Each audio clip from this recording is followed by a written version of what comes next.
ہے. عورت پیر کی جوتی نہیں ہے، بلکہ عورت عزت ہے، ہماری ناک ہے. کسی کی بہن بیٹی ہو، اپنی ماں بہن بیٹیوں کو بھی چاہیے، عورتوں کو بھی چاہیے کہ بہوؤں کی عزت کریں، بہوؤں کا احترام کریں، بہوؤں سے پیار کریں. یعنی کہ گھر گھر میں جوتم پیدار، گھر گھر میں لڑائی، گھر گھر میں جھوٹ، گھر گھر میں یہ تمام سب جہالتوں والی باتیں ہیں. ہرگز نہیں ایسا ہونا چاہیے. تو اولاد کا حق ماں باپ کے اوپر یہ ہے کہ ماں باپ اچھی ماں ڈھونڈ کر کے لائے. میں آپ کو ایک واقعہ بتاؤں نبی کریم صلی اللہ علیہ وسلم کے زمانے کا. ایک بزرگ تھے، وہ حاضر، ایک نوجوان اللہ کے نبی صلی اللہ علیہ وسلم کے خدمت میں حاضر ہوا اور اس نے کہا کہ میں جو کچھ بھی کما کے لاتا ہوں، اے اللہ کے نبی، میں اپنے باپ کو دیتا ہوں، میرا باپ اڑا دیتا ہے، خرچ کر دیتا ہے، اور میری سمجھ میں نہیں آتا میں کیا کروں. اللہ کے نبی نے کہا ٹھیک ہے بیٹھو. ایک صحابی کو بھیجا، کہا اس کے باپ کو بلا کے لاؤ. ان کے جو باپ تھے مدینے کے مشہور آدمی تھے، شاعر آدمی تھے، بزرگ تھے. وہ آئے. اللہ کے نبی نے پوچھا کہ یہ تمہارا بیٹا تمہارے بارے میں ایسی ایسی باتیں بتا رہا ہے، کیا خیال ہے؟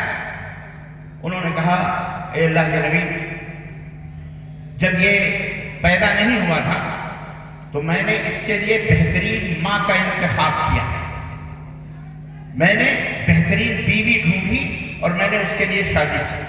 پھر جب یہ پیدا ہوا تو اے اللہ کے نبی، میں نے اپنی محنت دگنی کری اور محنت و مزدوری کر کر کے اس کے لیے دودھ کا، اس کے لیے کپڑے کا، اس کے لیے پہننے کا انتظام کیا. یہاں تک کہ یہ انگلیاں پکڑ کے چلنے لگا. میں اپنی کمائیاں ڈبل ٹربل کرتا رہا، محنت مزدوری کرتا رہا، پسینے گرا گرا کر کے میں نے اس کو پالا ہے، پوسا ہے، بڑا کیا. یہ چلنے لائق ہوا تو میں نے اس کو تربیت دی، میں نے اس کو ادب سکھایا، میں نے اس کو پڑھایا، میں نے اس کو لکھایا، میں نے اس کو ہنر سکھایا. اللہ کے نبی، میں نے اپنی پوری کمائی اس کو کھلائی ہے اور کسی کو میں نے نہیں کھلائی، اسی کو کھلائی ہے. آج یہ جوان ہو گیا، آج میں بوڑھا ہو گیا. جب یہ کمزور تھا تو میں نے اپنی کمائی اس کے اوپر اڑائی اور میں نے خرچ کیا. آج میں بوڑھا ہو گیا ہوں، آج میں نہیں کما سکتا ہوں. اے اللہ کے نبی، یہ کمانے والا طاقتور نوجوان گبرو ہو گیا، آج یہ کما کے لاتا ہے اور اس کے پیسے کو اگر میں خرچ کرتا ہوں تو اللہ کے نبی اس کو ناراض ہونا چاہیے. یہ کیوں ناراض ہوتا ہے؟ کیوں مجھے پوچھتا ہے؟ کیوں آپ کے پاس یہ شکایت نکل کے آیا؟ یہ بتا رہے تھے وہ بوڑھے نبی کریم صلی اللہ علیہ وسلم کے سامنے یہ واقعہ، اور اللہ کے نبی کی آنکھوں سے آنسو جاری تھے. آپ کی داڑھی مبارک آنسو سے بھیگ گئی، تر ہو گئی. اللہ کے رسول صلی اللہ علیہ وسلم نے اس دن ایک قانون بنایا جو قیامت تک کے لیے وہ قانون آج بھی ہے. اللہ کے نبی صلی اللہ علیہ وسلم فرمایا اے نوجوان سن، الولد ومالہ لأبیہ. آج کے بعد سن لو، لڑکا یعنی بیٹا بھی اور بیٹے کی ساری کمائی بھی، اس کی ساری دولت اس کے باپ کے لیے ہے. کس کے لیے؟ بولو. باپ. تم جو کماتے ہو وہ تمہارے باپ کا ہے، تمہارا نہیں ہے. یاد رکھو. اس لیے کبھی باپ کے اوپر احسان نہ جتاؤ. باپ نے تمہارے اوپر احسان کیا، سمجھ رہے ہیں؟ اس لیے یہ حق آپ کو باپ کو دینا ہے. اور ماں تو ماں ہی ہے. انسان، اس کے جسم سے انسان نکلتا ہے، ایک انسان سے انسان نکلتا ہے.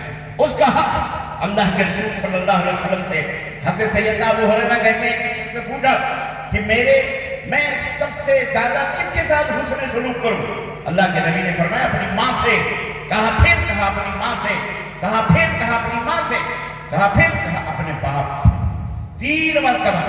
کیونکہ ماں مشکل تکلیفات بھی وہ بھی برداشت کرتی ہے، مصیبتوں میں مصیبتیں لے کر، پیٹ میں 9 مہینے لے کر، چل کر پھر کر گھر کے کام، باہر کے کام، تمہارے باپ کے ساتھ کھیتوں میں، گھروں میں، چولہے پہ روٹی پکانا، تمہیں سب کچھ پیٹ میں بچے کو لے کر کے چلتی ہے، تکلیفیں برداشت کرتی ہے. ایک انسان سے انسان نکلتا ہے. اللہ تعالیٰ اس کے گناہوں کو، اللہ اکبر، اتنا رتبہ، اتنا بڑا مقام اس وجہ سے ایک ماں کو حاصل ہے. اس لیے دونوں کے حقوق اپنی اپنی جگہ ہیں. آپ کی، ہماری ذمہ داری ہے کہ اپنے ماں باپ کے حقوق کو ادا کریں. اس کے بعد اپنی اولاد کے حقوق کو ہم ادا کریں، ان کی بہترین تربیت کریں. بچے بچہ پیدا ہو بچی پیدا ہو تو اس کا بہترین نام رکھیں. اللہ نے توفیق دی ہے تو 7ویں دن اس کا عقیقہ کریں. اللہ نے توفیق دی ہے پالیں پوسیں بڑا کریں اور اسے بہترین تربیت دیں, اسے قرآن کی تعلیم دیں, حدیث کی تعلیم دیں, بہترین اچھی طریقے سے بن گیا.